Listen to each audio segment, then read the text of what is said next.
property, these live entertainment events that are happening, and they have no way to control any of that secondary revenue. So this is where Cadenza comes in. We're a fully functional event and ticketing platform that give venues unprecedented control into their ticket sales and into their secondary market data and revenue. So with Cadenza, we're reimagining what it's like to buy tickets and what it's like to sell tickets for venues. So for the venues, they can now efficiently sell and resell their tickets and be confident that all of their tickets are being safely sold and resold.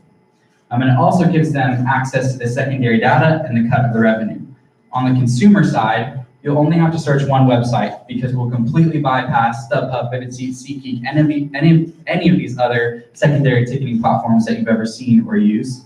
And you will be able to easily and safely buy, sell, and resell and transfer your tickets. We do it all for a 10% markup per ticket sold. This is a quick look at our competitive landscape. So you'll see here that we're utilizing near-field communication as well as a form of blockchain. This is what allows us to create that secondary, exclusive secondary market that venues can have control over. And nobody else in the game is really doing this right now, especially in the small to mid-sized venues. Our addressable market is about $1 billion. These are just independent venues across the country. They're doing about $1 billion in ticket revenue per year. We wanted to narrow that scope down a little bit for our target market. So we're focused on 500 venues in the 50 largest cities, which is about a $50 million market. And we think that our best first customers are going to be the smallest of those venues in Oklahoma, Texas, and Kansas. And the size of that market is about $15 million. And this is a look at what we've been up to the past 12 months. So in April 2020, we placed second in I2E's Loves Cup in the high growth division, and later that year completed I2E's E3 Accelerator program. In October, we beta tested with Bishop Kelly High School's virtual musical, and in February finished our MVP for small venues. And in March, we competed in Atento Capital's University Pitch Competition, and were announced as one of the winners and moved on into the diligence process with Atento. And this is a quick glance at what our next 12 months will look like. So what we're really focused on in the next 4 to 5 months is piloting our program and getting anyone and everyone to use it who can, so we can figure out what we need to fix and what we need to add. But simultaneously, we want to build champions out of people who are in this region who have a stake in selling tickets or hosting events, and hopefully transfer them into future customers. With the ultimate goal of closing a proper seed round by the end of the year so we can grow our team and start tackling the market. And this is the team that has been getting it done and will continue to get done. Like I said, my name is Mark Monk. I'm CEO and co-founder. Troy Smith is an Oklahoma City native and a computer science graduate of the University of Oklahoma. He is a full stack software engineer for HubSpot out of Boston, but actually lives in Tulsa via the Tulsa remote program. Andres Gonzalez is also a Tulsa native. We actually went to high school together. And he is the COO and co-founder. He's a chemical engineering and accounting student at OU and finishing his second degree next year, and has had 2 internships with startups and actually has interned at 36 Degrees North as well. So our ask of you, the 1 Million Cups community, is 2 things. 1, opportunities to pilot. If you are hosting an event and need ticketing, we want to know about it. If you know someone who is hosting an event and needs ticketing, we want to know about it. If you know someone who knows someone who knows someone who's hosting an event and needs ticketing, we want to know about it. As well as any connections that you all could provide to venues or industry experts in this region, specifically starting out in Tulsa and Oklahoma City. We want to meet them and we want to pick their brains and get Cadenza in front of them. But that's all I have today. I'm excited to hear your feedback and answer any questions that you may have. Thank you.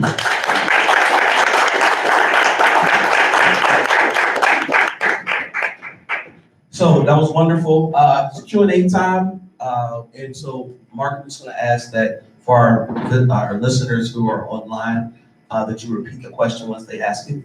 So who wants to start us off? Tammy, of course. Tammy. Sorry. So great presentation, and I missed the first little bit of it, so you may have said this, so apologies. How are you incentivizing the venues to effectively, that secondary market is because a bunch of people come in and buy tickets from the venue and then they resell them completely independently. How are you stopping, how is that being stopped by your software? Yeah, so we create a closed secondary environment that venues ultimately have control over. So our tickets can't be taken off of the platform and resold on other platforms. We do that by eliminating barcodes and then implementing a form of blockchain on the back end that lets us extensively track the chain of custody of the ticket. But that doesn't answer my question. So if I am a person wanting to go to BOK, Yeah. and I want to buy a ticket, and I go to BOK when Garth Brooks opens, Mhm. how are you in the middle of that? We partner directly with the venue, so we become the exclusive seller of all of their tickets.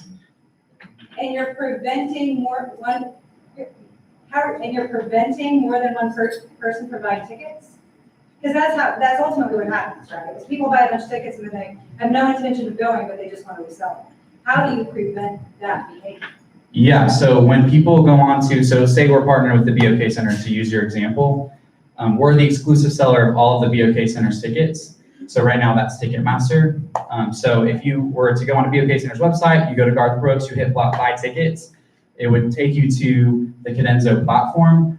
And so because of the blockchain on the back end, we can track people. If you're buying 15 tickets all at once with like a bot, we can see that and can ultimately flag that transaction and then cancel those transactions. And we give venues the power to do that.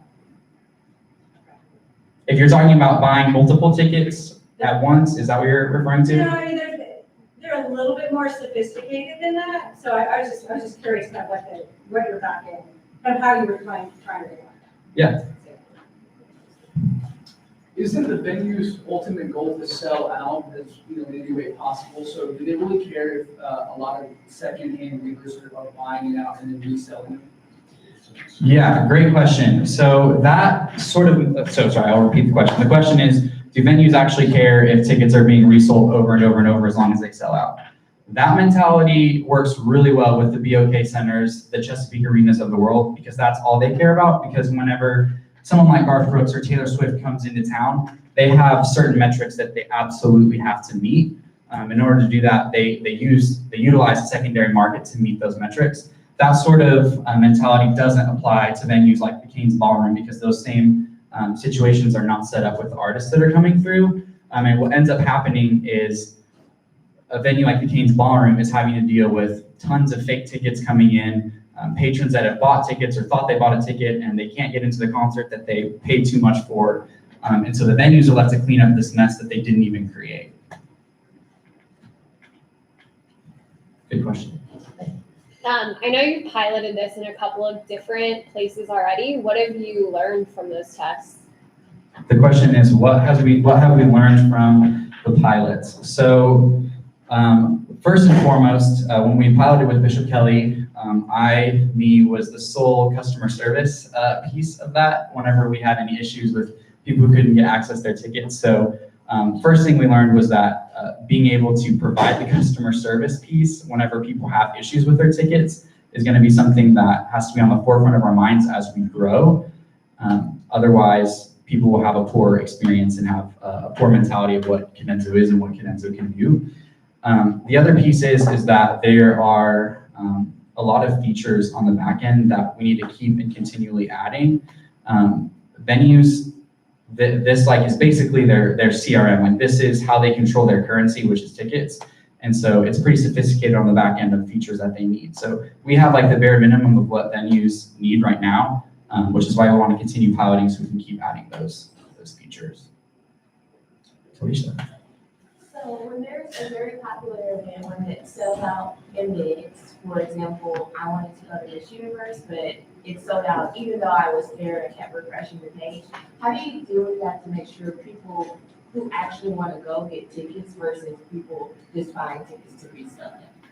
Yeah, so that is also where having the blockchain on the back end helps, because we can flag suspicious purchases and then immediately cancel them and put the tickets back on the market. So if we see that instantly one person is trying to buy 150 tickets and then immediately reselling them, that would be marked as a suspect transaction and could be canceled and put them back on the market. So the goal here is not to completely eliminate the secondary market, but rather to put some parameters on it, so that way ultimately the consumers have a better experience and the venues have more control over what's going on.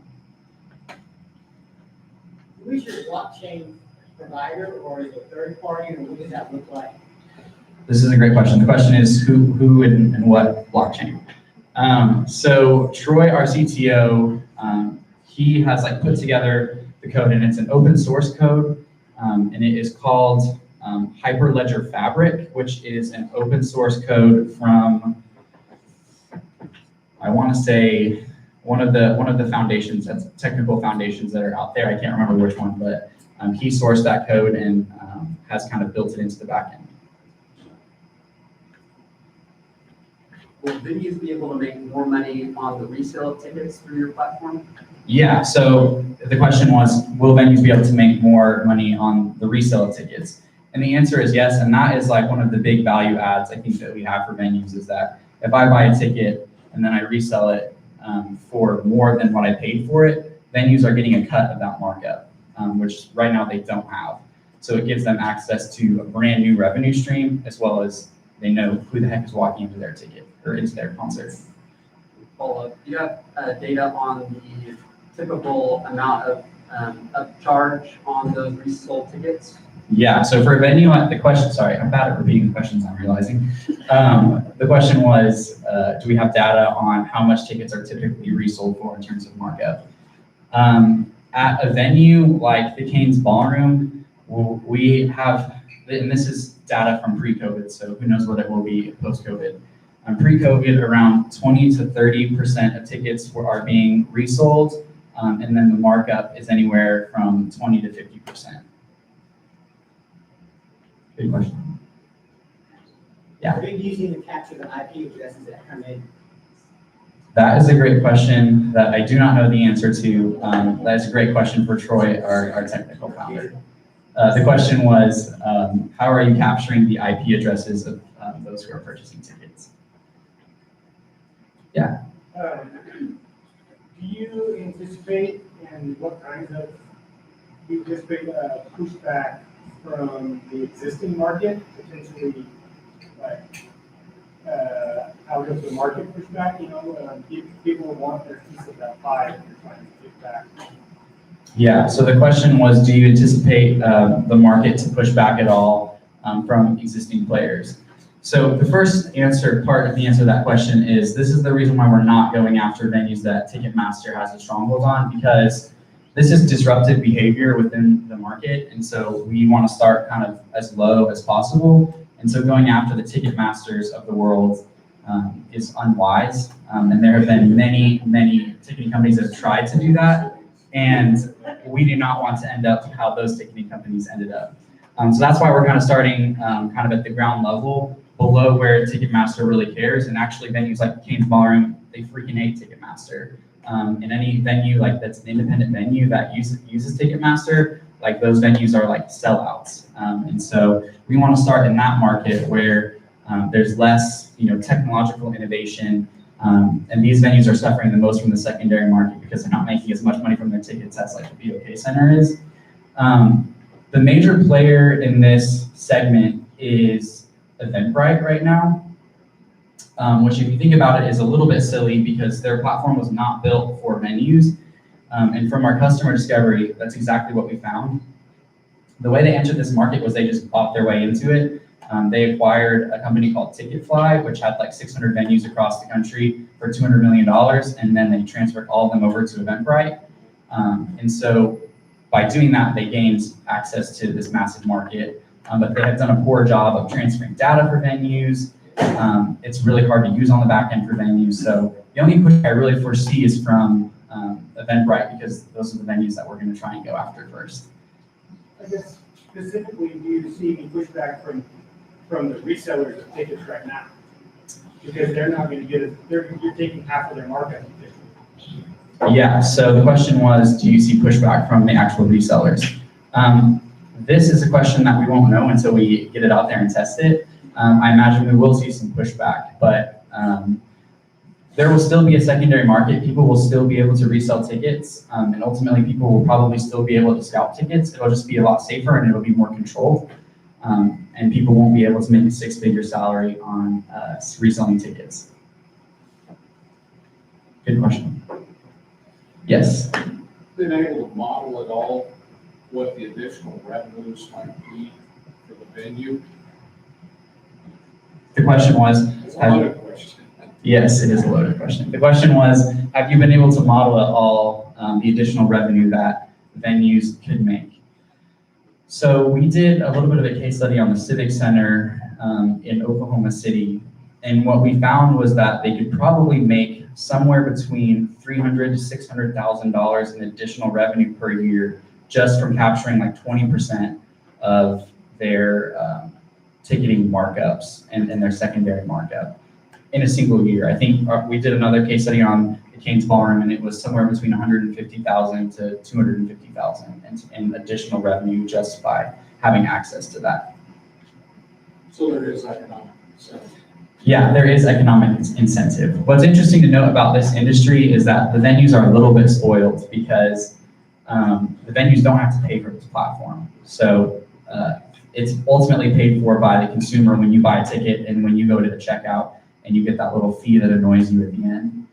That's what pays for it. So venues get this platform basically for free. So you do have to have that incentive. Flip that over, what's the consumer incentive versus their resistance? Yeah, so ultimately we want to create like a really great consumer side of this, but what it comes down to is if we can partner with the venues, then ultimately the consumer is going to be kind of forced to use our platform. So our goal is just to make it as enjoyable as possible for the consumer. How are you going to change that user experience beyond the ticket? Do you have some plans there? Is that too early to reveal? I don't know if it's too early to reveal. I think it's too early to really know how we might change that experience. Ultimately, we just want it to be an easy experience, and it's pretty easy to buy tickets. Like once you finally find the ticket that you want, we're just trying to eliminate that, getting to that point, making that easier. Yeah. Have you looked, you said earlier you did some stuff with the high schools. I mean, I'm thinking outside, like there's 564 school districts in the state of Oklahoma. Football, basketball, wrestling, baseball. Can people go out on your system and create their own platform, their event, and then utilize that with an app to buy their tickets so they don't have to stand in line at a high school football game and wait to buy their ticket, get their hand stamped and go through? Great question. So the question was, can you just go on Cadenza right now and create your own venue portal and start hosting events? And the answer is almost. That's kind of what we're working on right now.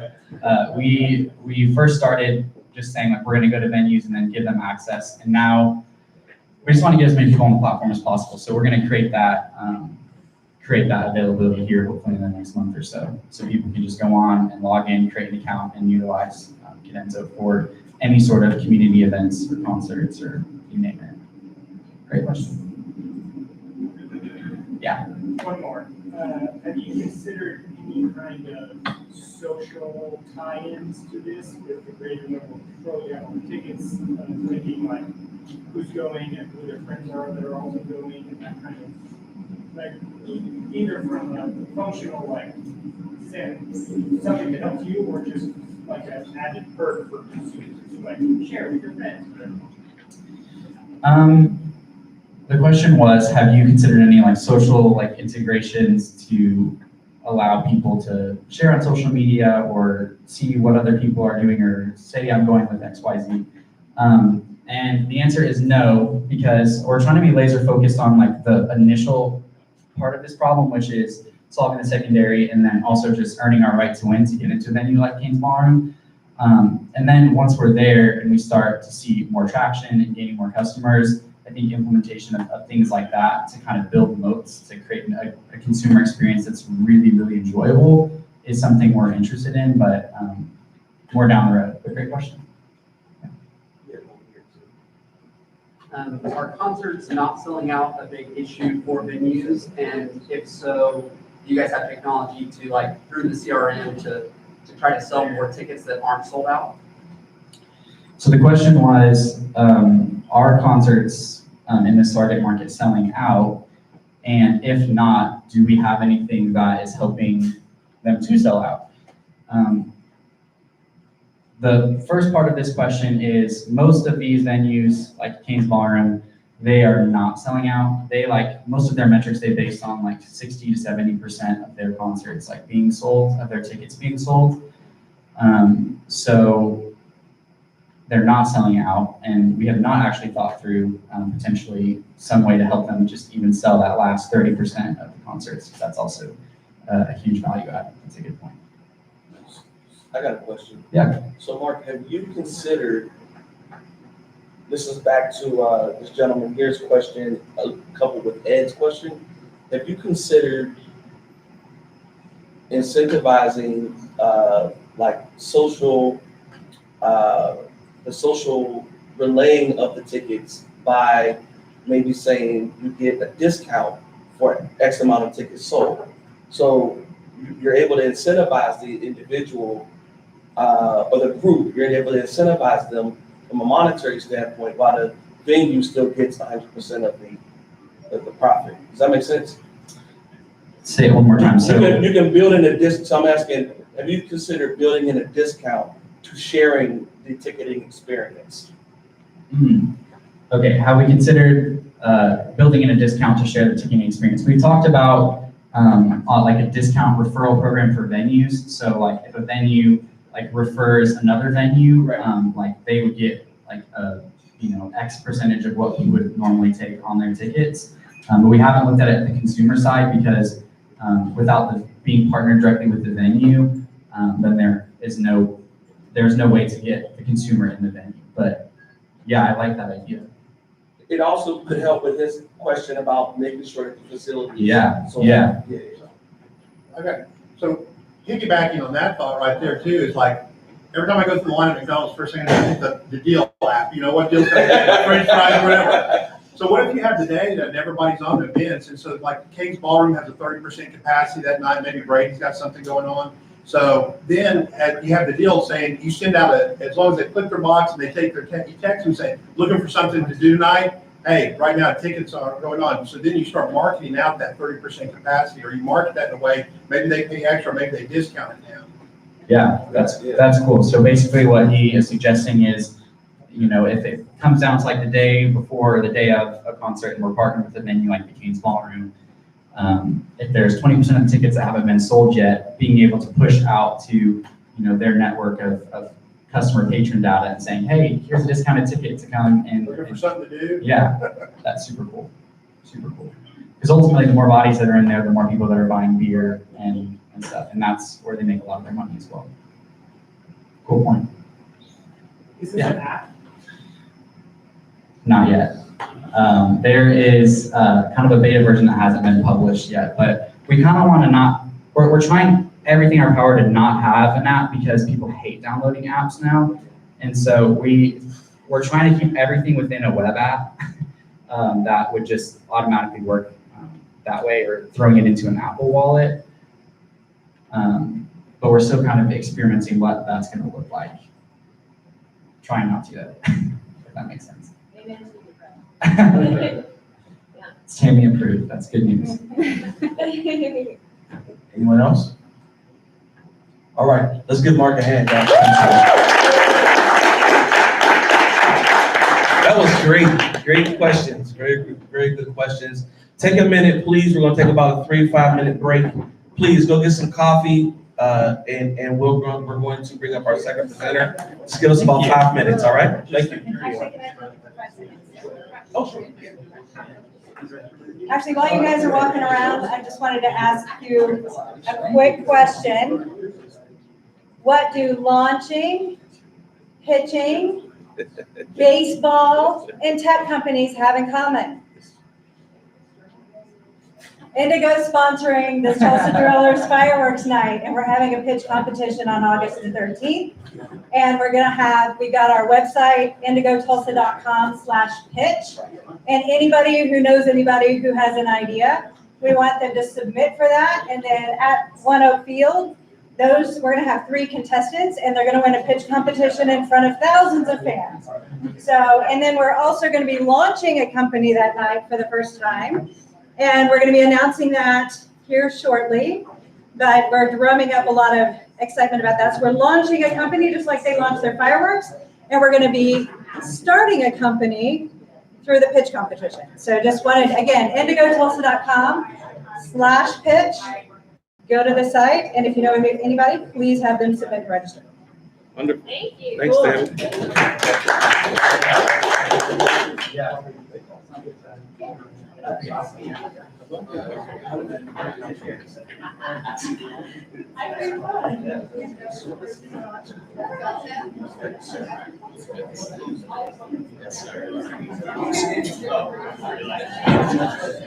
I was just making sure because it's on the slides. I want to make sure that doesn't disconnect or anything like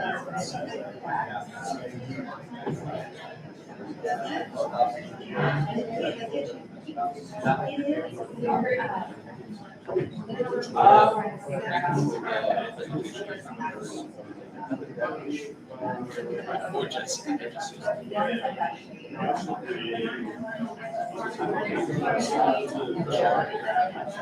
Hey, Jake, Yeah. does the remote control the slides too? I can get him a clicker. Yeah, thank you.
All right. We're going to get started again.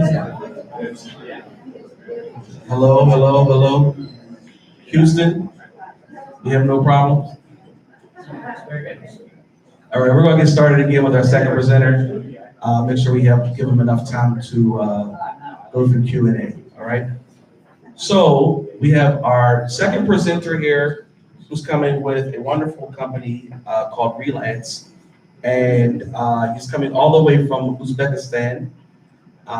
We met a little while ago, and he was very eager to be a part of 1 Million Cups and to present to you. So I present to you today none other than Aziz Askarov. Thank you very much. Good morning. It's great to see so many people in a rainy day. Thank you guys for being here. I'm excited to present. So let me give you guys some backstory. I moved to Tulsa around 8 years ago to go to high school. And the first year that I got here, me and a couple of friends from Russia, we got together and we started thinking, because we were so bored with school, we started thinking, hey, like, we need to do something, right? So out of the blue, we were like, well, let's start a pottery company, right? None of us knew how to make pottery. So one of us started learning how to do that. And slowly but surely, we started tapping into the creative community here in the city. What I started realizing is there's so many incredibly talented artists and creatives in Tulsa. But what I started noticing is most of them are struggling to make a living, to get paid by doing what they do. So I started thinking, okay, what could be the solution then? A couple of years later, the pottery company dissolved. All of us went our separate ways. And the next thing that I did is start a creative agency here in town. So I started helping local businesses with their website, online marketing, and creative needs that they had. And I quickly realized that all businesses have a creative need all the time. All local businesses have a creative need. The problem is they don't know where to go to find those creative people that are in town. Because if you really think about it, most of the creative services that you provide, like photography, videography, painting, it's local. So it can't really be done through Fiverr, right? Or through Upworks, through some of these big freelancing companies. And that's when it all started clicking and coming together. I started thinking, well, why isn't there a place where I can go and connect with other creatives? And I still get, on a weekly basis, surprised because someone sends me like an Instagram page of an artist here in town, and I'm like, well, how did I not know about them for so long? And there isn't any physical space. There isn't any online space that is filling that. But now let's move on to the creative goods, the paintings that the creatives make, the pottery that they make. We as locals, we love to support Tulsa and the people that are here. But why isn't there a place where I can go to find those local goods that are made by creatives? So there were two problems. I'm not sure what happened to this.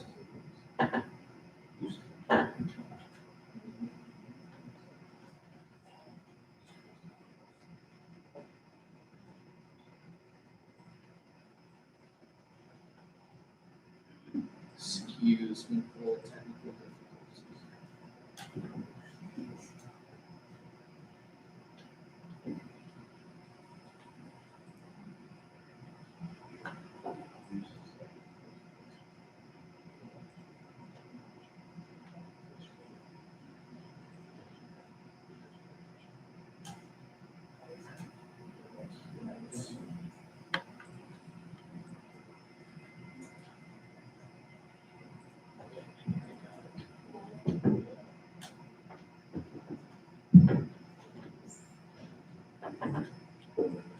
So there were two main problems that I realized. Where is the place to find those local creatives? And the second one being, where can I buy their goods that they create? So a solution that I thought of would be a platform that would address all of those needs with a directory where you can type in what you need and find a local creative, view their profile, and see their portfolio of their work, see the current projects that they're working on, and immediately off of their page, buy their products that they're selling. So the creative goods that they made. Also creating a back-end supplemental tools like invoicing, communications, and workshops to help the creative succeed locally. The product being very simple, as a creative, I would be able to find other like-minded people and connect with them, build relationships, collaborate. As a business owner, I would be able to fill that need and stop just ignoring the creative side of my business because I can't find anyone locally to fill that. And also purchase goods, right? If I have an office, I would probably want a painting. So, but for the larger local public, also giving them a place where they can find creative people to follow and support them.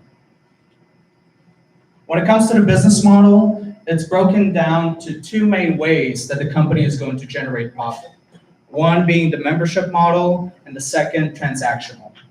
And so you can see we have subdivisions of the two, having pro memberships for the membership side of it, having physical locations down the road where artists could come in and create and work from.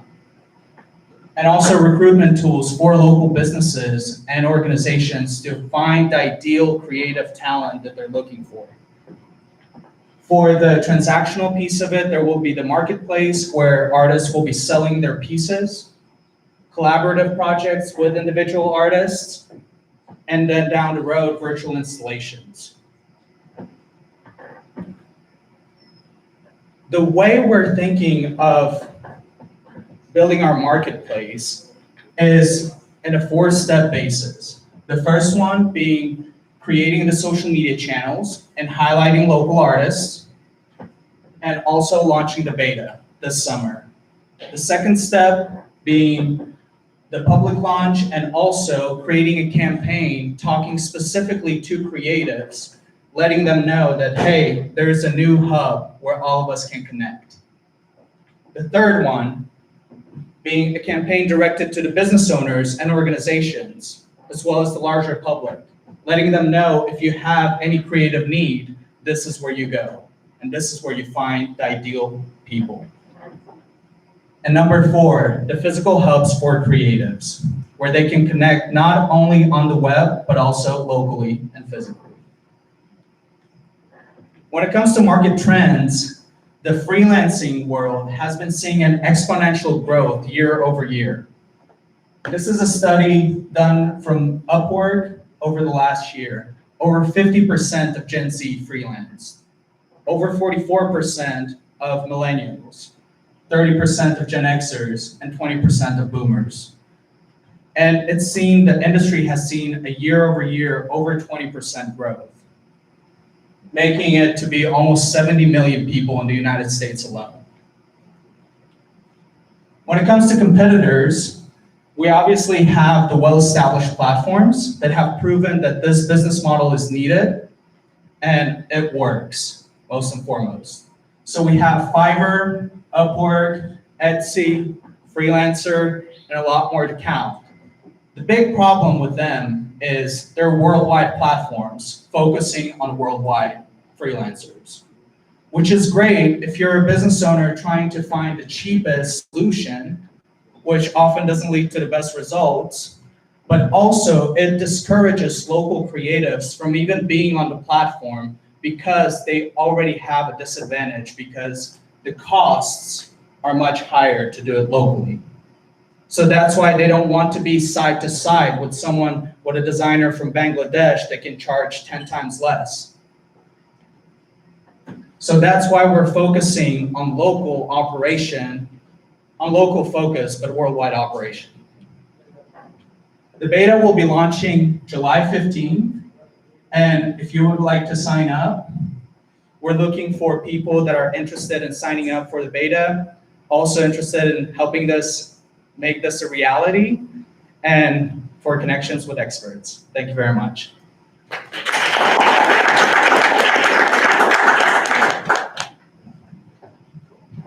All right. So, questions? Who wants to start us off? Alfred? At the beginning, you said you wanted connections to experts. Can you just talk a little bit more about what expertise you're looking for? Yeah, totally. So developers, software developers that could really help to put this together. I understand some code, but I definitely need some help of someone that can understand the full picture of like putting all the little components together. Going especially down the road when we are thinking of adding virtual reality components, augmented reality components into the platform. Can you repeat the questions when they Oh, got? yes. Questions? So, there's a few people in Tulsa that I've seen trying to address this problem a little bit, but mostly I see it done through like Facebook groups, where there's like a group, I think there's one called 918 Creatives or something, and there's just like, you know, a few hundred people on there that maybe they make soap or they make feed emphasis, whatever, like, and they post on there, like, here's my stuff, and they recommend each other for different needs. Sometimes people post needs, like, hey, I need somebody with a laser cutter. Have you looked into those groups at all, or like tried to navigate, maybe talking to some of the organizers of those groups? Yes, so I'm actually very tapped into the creative community in town. And the problem with those groups is that it's so decentralized, so you can't find all the information in that group. And when you start scrolling, you obviously see the posts, but you can't see their portfolio of the previous work.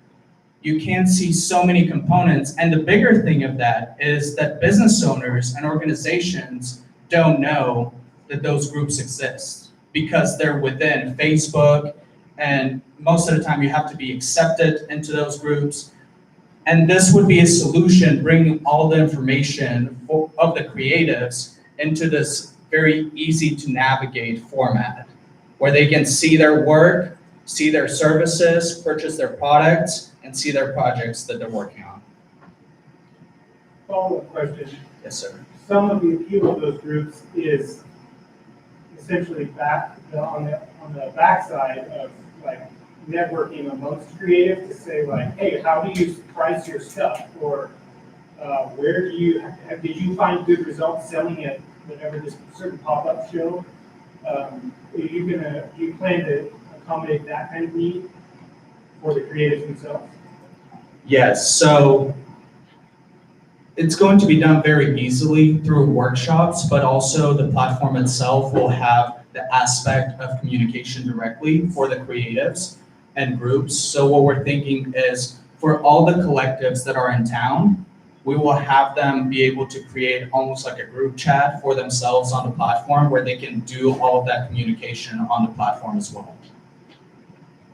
So almost like, if you think about it, it's like a LinkedIn aspect of it where the people in the collective can come together and talk about the things that they are working on.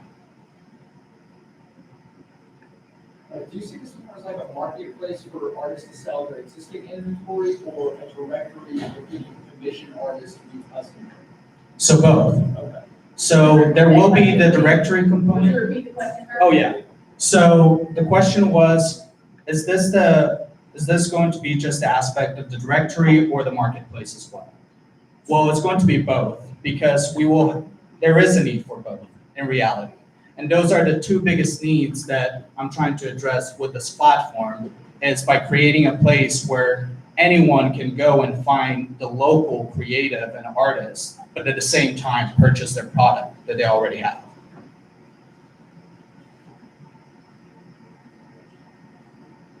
On the website, will there be where maybe someone wants to commission a mural, for instance, and they go type in mural and it'll be in Tulsa, Right. and they can look at all of the artists that are mural painters, or would there be an option for a business owner to say, here's an example of what I'm wanting, and for artists to go quote that work? Yeah, so the question was, when you search, let's say mural artists, will you just see the mural artist profiles, or would you be able to almost select a commission style, right, for the mural and give them suggestions? So I think there will be, so first and foremost, it's going to be where you see the profiles of the creatives that do murals, where you can go into each profile and see their previous work and find the one that you think will be the best candidate for that mural that you're wanting. And the secondary, for bigger corporations and organizations, if they're looking for talent, we could provide almost this private service of like helping them find that through creating the backend tools and giving them access to that, where it would be more suggestion based. I guess maybe related to that, do you plan to have a search of portal or like a reverse classified portal where you post like, hey, I want a mural, and artists can look at it and bid that specific project? Yes, so the question was, will there be a reverse search where a business owner, let's say, can put out a job or a listing that he wants for a gig and artists can apply for it? And yes, because a lot of businesses, they're not sure what they're wanting creatively. And most of the time, once artists provide like the idea for the thing that they're trying to accomplish, they can select, and that's what they prefer. So it would be very easy to incorporate that. Yes. Could you explain how you make money and the benefits for both sides of the marketplace? Can you repeat the question? Can you explain how you make money and the benefits for both sides of the marketplace, for the artist and the person purchasing the art? Yeah, so first and foremost, obviously, it's going to be like we went through the transactional models. If there's a piece that's being sold, we'll make a cut of that, a small cut. And if there's a service-based transaction as well, we'll obviously put a cap because we want the creative and the artists to make most of it. But in combination, I think we'll make more than enough money to support the platform. So what's the benefits for, like, say I'm looking for someone to paint a mural on the side of my building, I want it cool, so I go on your site and I look.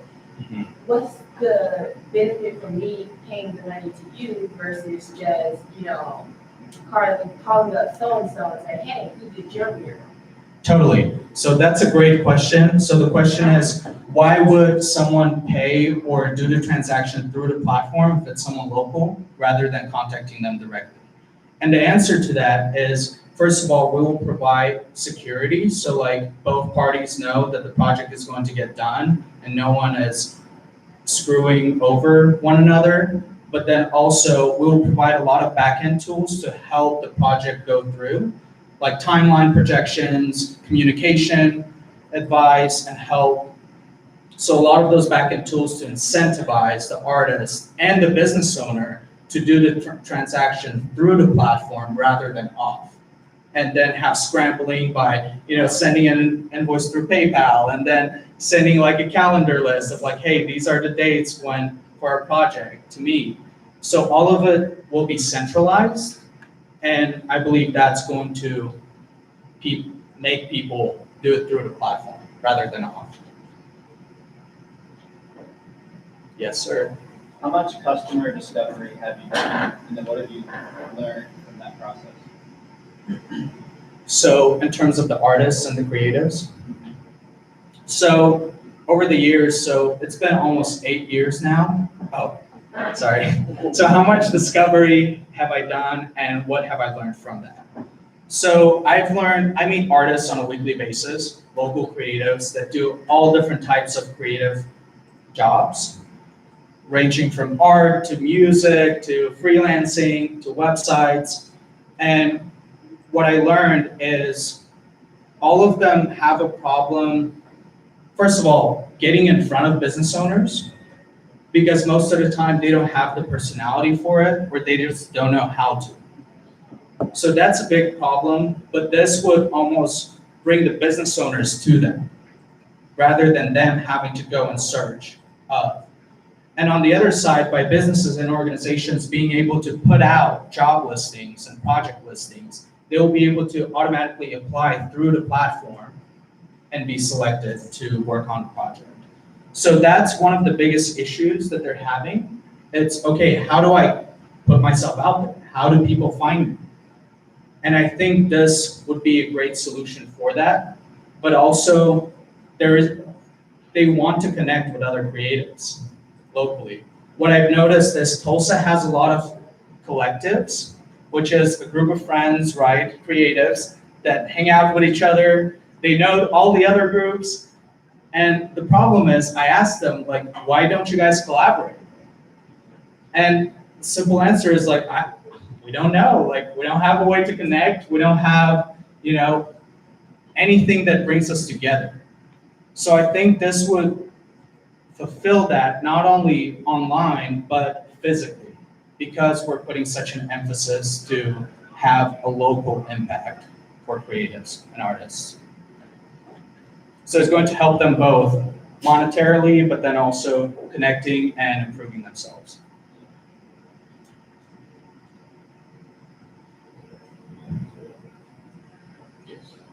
As the world continues to evolve and branding has become so much more important, all the aesthetics and everything else, can you bring teams together, I know you partially answered that, to help these companies build the aesthetics of their brands, including physical properties, the music, the whole thing? Just, okay, here's my hallmark, that's my brand.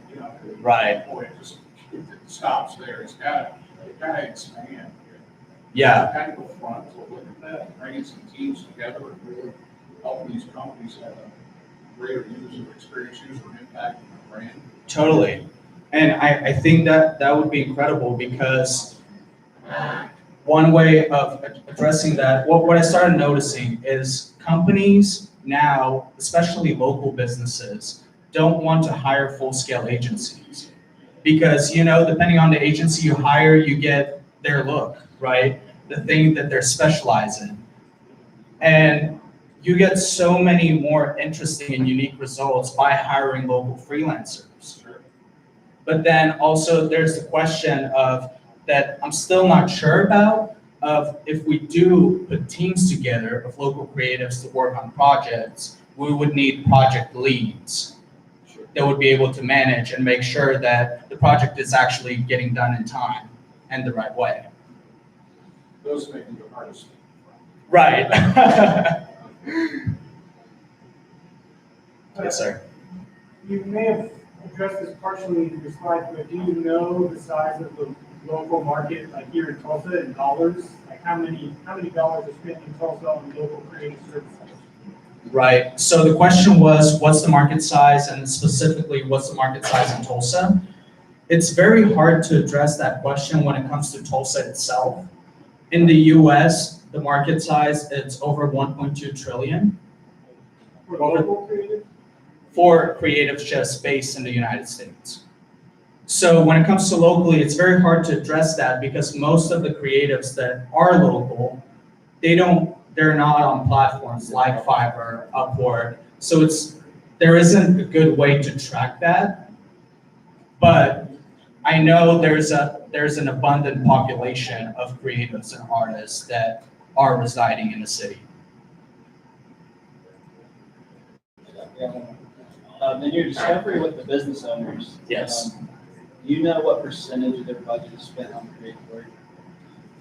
So if you look, most local business owners, they have really bad creative, to be honest. You go on their social media, it's very poor. You go on their website, it's very poor. The problem is, what I noticed is they are willing to spend money.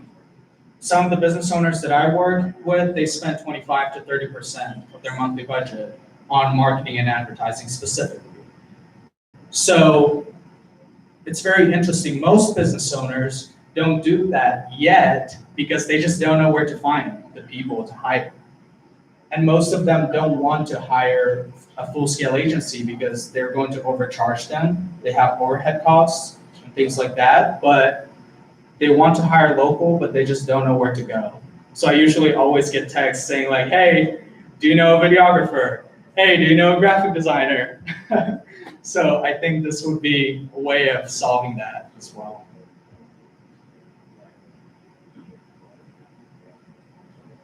Any more questions? Going once, here we go. Do you plan to expand outside of creatives into any other services that businesses may need, like marketing or more tech-based services? Right, so the question is, do we plan on expanding further than the creative market? And the answer is no. Because I believe there's a huge need for a platform that really supports creatives first and foremost and helps them succeed and really focuses on that. Anyone else? All right, let's give Laziz a hand. Tammy, do you have a couple minutes after this? I would love for you to talk to Laziz for a minute about as he's looking to develop his tech. All right, this is pretty good, don't you think? I thought this is very good. Let's make sure we're back next month for our next 1 Million Cup. It's the third Wednesday of the month, third Wednesday in June. We'll be right back here at 9 a.m. And we look forward to having you all here. We have a couple more wonderful presenters. One of them will be the guy back there with the hat on. Wave your hand, Charles. Charles will be presenting on his idea, which is launching in August. And so we're excited, all right? All right, thank you all. Have a good evening, or day.